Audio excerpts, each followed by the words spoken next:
नमस्कार, मी भाग्यश्री. आज जेवणावर बनवला होता गार्लिक राईस. त्यासोबत काहीतरी वेगळं आणि मस्त असं बनवायचं होतं म्हणून मी बनवलं मशरूम इन व्हाईट सॉस. त्यासाठी मी बराचसा लसूण हा असा बारीक कापून घेतला, एक मोठी मिरची कापून घेतली.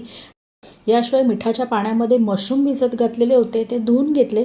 त्याची अशी सालं काढून घेतली आणि ती आपल्याला हवे त्याप्रमाणे आपण कापून घ्यायची आहेत. ती देखील मी कापून ठेवली. त्यानंतर पॅनमध्ये 1 चमचा तेल, 1 टेबलस्पून तेल आणि 1 टेबलस्पून अमूल बटर हे वितळून घ्यायचं आहे. ते वितळलं की त्यामध्ये मिरची घालायची आहे आणि जो बारीक कापलेला लसूण आहे तो घालायचा आहे. लसणाचा रंग आपल्याला इथे बदलायचा नाही, जस्ट त्याचा फ्लेवर हा तेलामध्ये उतरू द्यायचा आहे.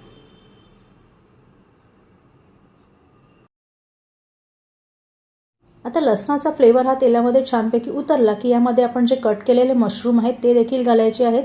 मशरूम तेलात घातल्यानंतर गॅसची फ्लेम ही फास्ट करायची आहे, कारण स्लो फ्लेममध्ये जर मशरूम सॉते कराल तर त्यातनं पाणी सुटेल आणि मशरूम हे क्रंची होण्याऐवजी खूप नरम होतील.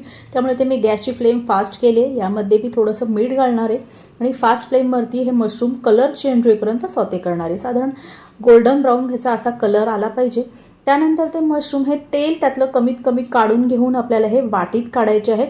त्यातलं तेल जितकं कमी करता येईल तितकं आपल्याला कमी करायचं आहे. ते पॅनमध्येच ठेवायचं आहे. आता हे मशरूम बाजूला काढून झालेत. आता पुन्हा त्याच पॅनमध्ये मी 1 टेबलस्पून तेल आणि 1 टेबलस्पून बटर घालणार आहे. तेल गरम झालं की बटर घालायचं आहे. ते बटर देखील वितळू घ्यायचं आहे.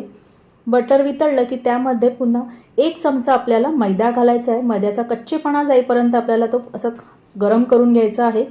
आता यामध्ये आपण चिली फ्लेक्स, ऑरिगॅनो पावडर हे आपल्या आवडीनुसार आणि तिखटाच्या चवीनुसार घालू शकता तुम्ही. हे देखील छानपैकी मिक्स करून घ्यायचं आहे. त्यानंतर ब्लॅक पेपर पावडर आणि रूम टेम्परेचरला असलेले 1 ग्लास दूध. आता इथे मी गॅस बंद केला होता. गॅस बंद केल्यावरती हे दूध घालायचं आहे. थोडं थोडं असं मिक्स करत आपल्याला हे दूध घालायचं आहे. दूध घातल्यानंतर गॅस चालू करून आपल्याला मध्यम आचेवरती हे शिजत ठेवायचं आहे.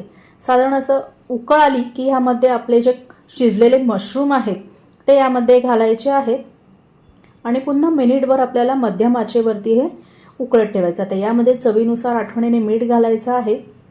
साधारण दाटसर अशी त्याला कन्सिस्टन्सी आली की गॅस बंद करायचा आहे. हे राईस बरोबर तर छान लागतात, याशिवाय पास्ता बरोबर किंवा साईड डिश म्हणून सुद्धा खूप छान लागतात. तर कशी वाटली आजची रेसिपी नक्की कळवा. थँक्यू.